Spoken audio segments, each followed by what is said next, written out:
Assalamualaikum warahmatullahi wabarakatuh.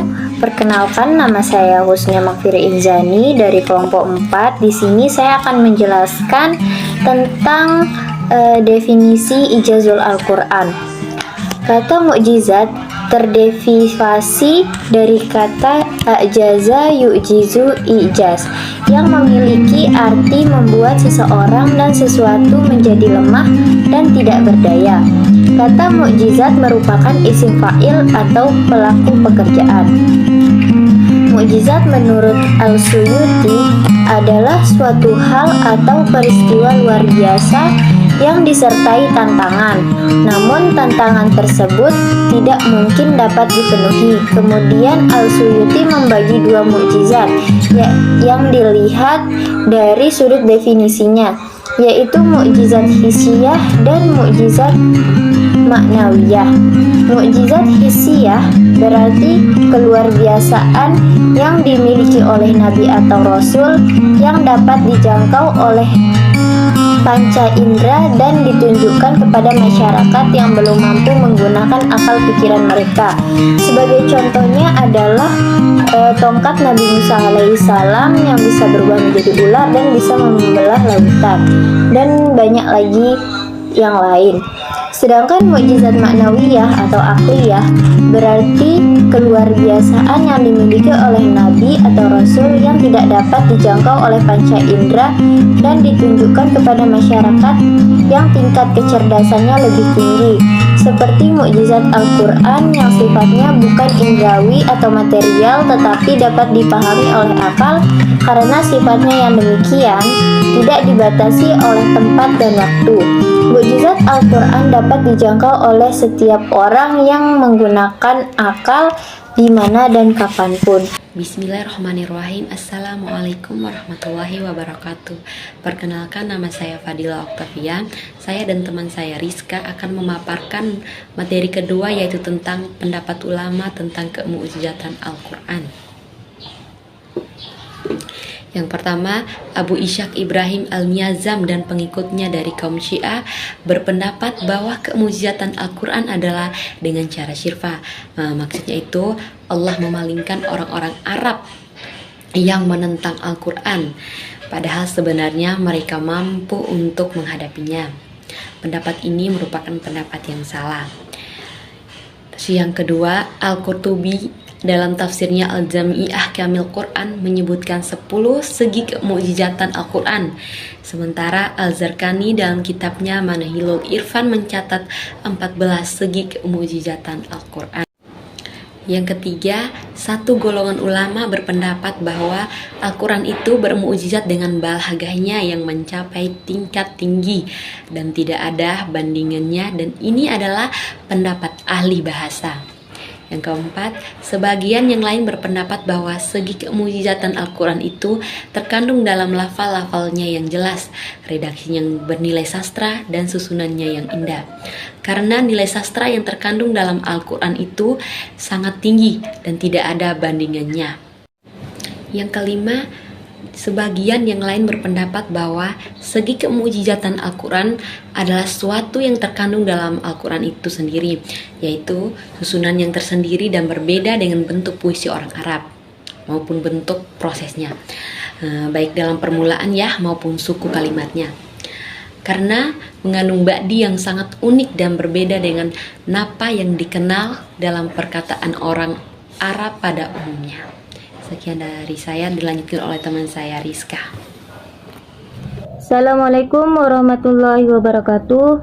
Saya Rizka Aprilianti dari kelompok 4 akan melanjutkan materi yang sudah dijelaskan oleh Gila.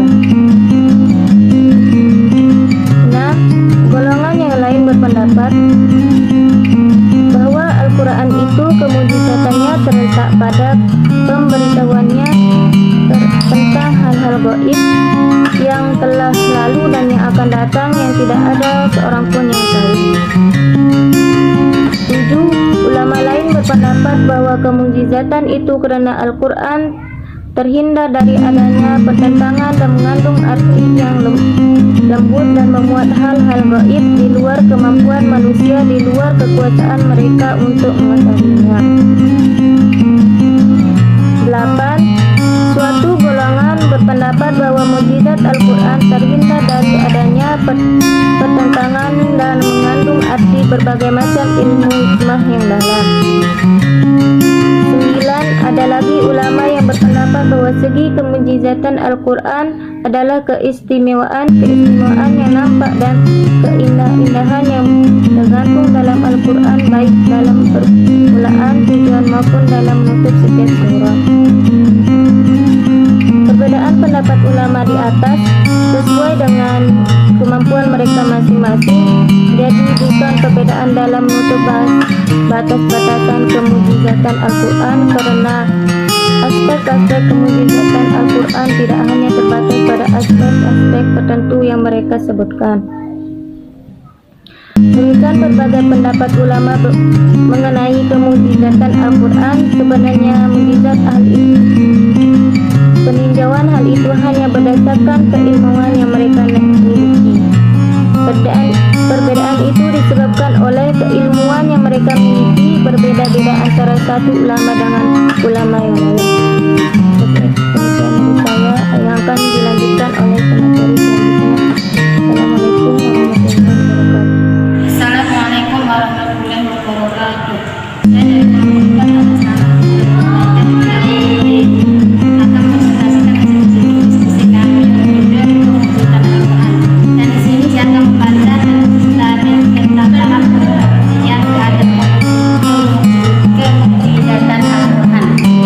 Ada kata-kata ada kemujizatan terhadap orang-orang yang menantang tentang kebenaran Al-Quran sebagaimana firman-Nya. Pertama, Allah SWT menentang untuk membuat semacam keseluruhan Al-Quran sebagaimana yang dipahami dalam Quran surah At-Tur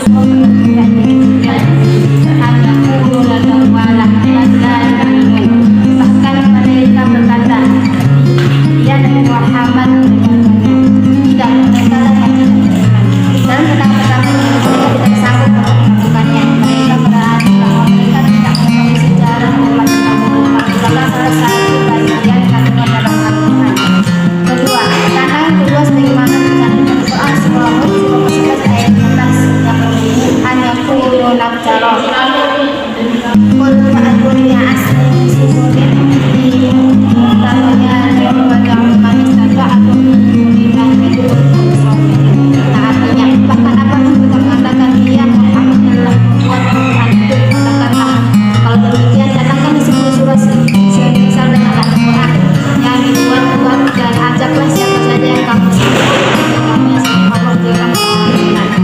Setelah datang kedua ini pun tidak sanggup mereka hadapi dan mereka bersikeras tidak mau mengakui kebenaran Al-Quran dan masih menganggap bahwa Al-Quran hanyalah buatan Nabi Muhammad saja, sehingga tantangan yang ketiga merupakan tantangan yang lebih ringan daripada dua tantangan sebelumnya sebagaimana yang diterangkan dalam Quran surah Yunus surah 10 ayat 8 anakul nasarokul kulka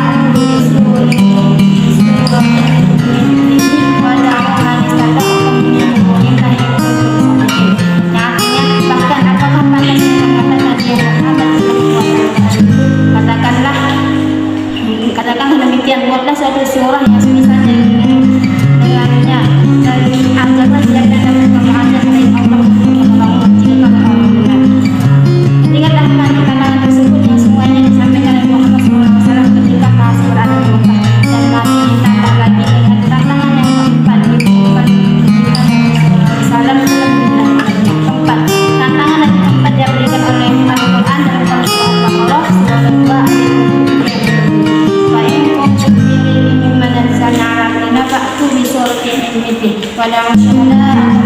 Assalamualaikum warahmatullahi wabarakatuh. Saya Atima Qurratul Aini dari Dauddin kelompok 4 yang akan membacakan hasil diskusi kami yang berjudul Kemujizatan Al-Quran. Dan saya sebagai pemateri terakhir yakni tentang aspek kemujizatan Al-Quran.